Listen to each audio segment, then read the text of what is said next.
of the Book Buzzers. This week's topic was picked by Tiff, and it is, what 5 books do you think everybody should have on their shelves? This was a really, really hard one because, it's basically everybody has different taste in books. So what I might love, somebody else might not. And I'm going to try not to say so many times. I tend to do that a lot. So I tried to pick 5 and I really couldn't. I'm going to keep it as short as I can. First, I will start with an author, not necessarily a book, but an author who I absolutely love. I have read tons of his books and I just love him, which is Dean Koontz. I am a major Dean Koontz fan. I have been reading his books for I don't even know how long, since probably before I was old enough to even be reading his books. One of my favorite series of his is actually the Frankenstein series. I still have to read, I've only read the first 3. There I go with the again. But his Frankenstein series is really good. These are the first 3 books. I'm holding them backwards, aren't I? Anyways, so those are the first 3 books of his Frankenstein series, which is absolutely amazing. You should definitely read it if you haven't. But I mean, any of his books are just incredible. I have tons of his books. I actually just took a stack of them down here. This one's good. This one's good. This one. I mean, really, guys, just Dean Koontz just rocks. So you should read his books. Just easy as that. Just read his books. I actually love him so much. I have multiple copies of some of his books. I don't even know how I managed. I think that I didn't realize that I already had them, but like I have 2 different copies of Strangers by him.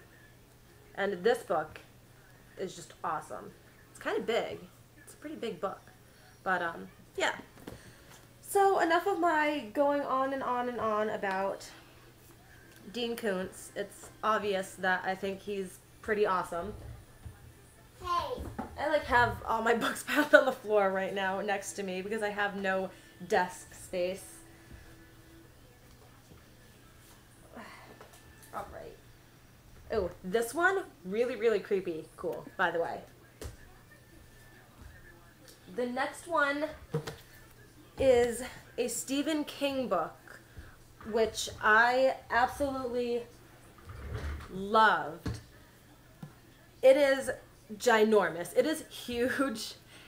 So worth reading. And even as huge as it is, I read this book in like 3 days, which is Under the Dome. Guys, you don't even know how good this book is. It is just amazing. It starts off like you get to know each of the characters. Like it switches point of views from one character to another, and it seems like they have nothing to do with each other. They just kind of are all like in the same town, and they all end up combining, and there's a big mystery, and it's creepy and cool. And I mean, if you've read Stephen King, you know how his writing is just awesome, and this book, absolutely amazing. I recommend this to everybody. Everyone. This is a book you need on your shelf. It is huge. It is awesome. It is worth every single page of reading. So if you don't have this book, really, go get it. It's just incredible. Yes, Barney says on. I know. Then, of course, this list would not be complete without Harry Potter.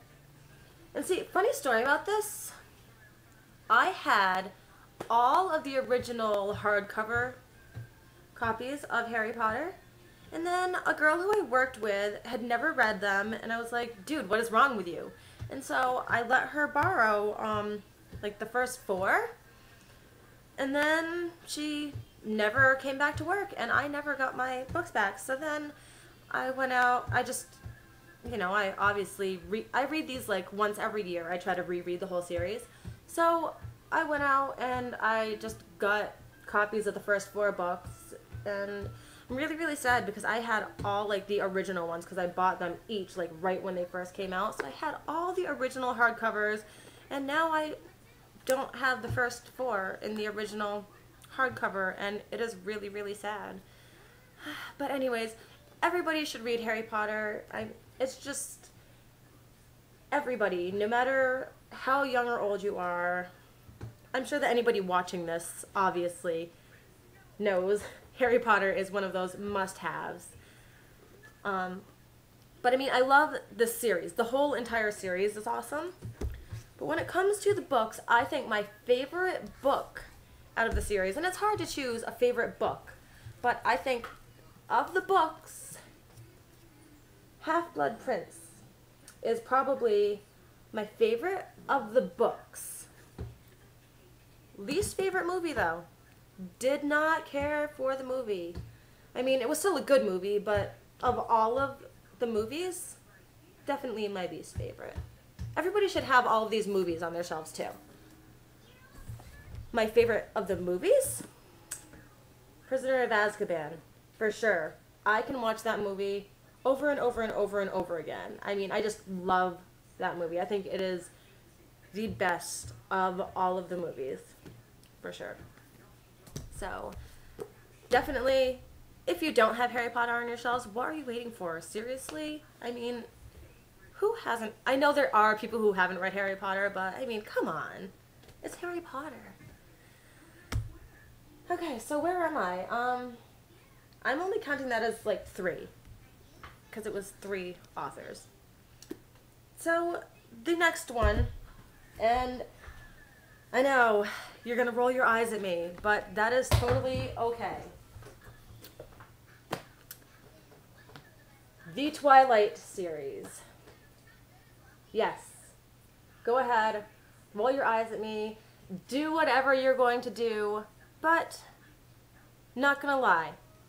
Looking back now, I can totally see the cheesiness and whatever about this series, but after I finished the last Harry Potter book, I pretty much was just like, I needed something that could make me feel even a quarter of what Harry Potter made me feel.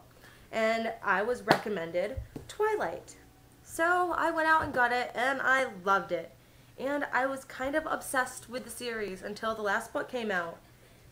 And I have reread them a couple times. I actually reread each book when the next new book came out. But, yes, Twilight. And look, isn't this box set so pretty, by the way? Look how pretty it is. It's got the Twilight. Twilight one on top. And then it has New Moon on this side. And then it has Eclipse on the back. And Breaking Dawn on the other side. It's a very pretty box set. And besides this box set, I am such a nerd. I have all of these books also that I bought separately. But then when they came out, like in the box set, I had to have the pretty box set too. So I actually have 2 full sets of these books. Mommy, you scared me. And then the next one is the Mortal Instruments series. Love this series, guys. It is so good. And this was another one, like, I was just looking for something to give me that magic feeling, that feeling that makes you just love reading. You just want to dive into the books. And that is, the Mortal Instruments series completely does that for me. And the first 3 books were absolutely amazing. And I did like the 4th and 5th books, but definitely the first 3 books just were amazing, and she could have stopped after the 3rd book. I am still enjoying the series. I know some people have had an issue with book 4 and 5, but I love this series. And then, you know, to go along with it, the Infernal Devices series. I don't know why I don't have the hardcover of this, of Clockwork Angel. I thought I had it. But Clockwork Angel and Clockwork Prince. Definitely, I think I like the Infernal Devices series better than the Mortal Instruments series, actually. But, I mean, they're all just great books, and I think that everybody should read those too. And then, lastly, I know I'm so cheating here. I'm such a big cheater. Is the Lux series by Jennifer L. Armentrout. Obsidian and Onyx. I love this series. It just makes me feel all sorts of happy. I love it, and I can't wait for Opal. I am like dying for Opal to come out, and I think everybody should read these. And I'm not a big sci-fi person, but these, like, they're sci-fi, but they're not. Like, these books just make me, like, I'm just in love with this series. So, and another series, and I'm so cheating. I'm a big cheater. I don't have the physical copies, but the Protector series by M.R. Merrick. Exiled and Shift, and the upcoming third final book of the series, Release. I haven't read Release yet. I can't wait for it. That series just really rocks, and I think that everybody should read that too. So that is all I have. Can I show my books? No, honey, because we're not doing stacking the shelves. My daughter wanted to show her books. So I hope that you guys are enjoying the Book Buzzers videos. I know I'm having a great time doing it. This week really made me think, and I completely couldn't keep it down to 5. But I hope that you liked my picks. And don't forget, week 4 kicks off tomorrow with Jenny at Alluring Reads. Bye, guys.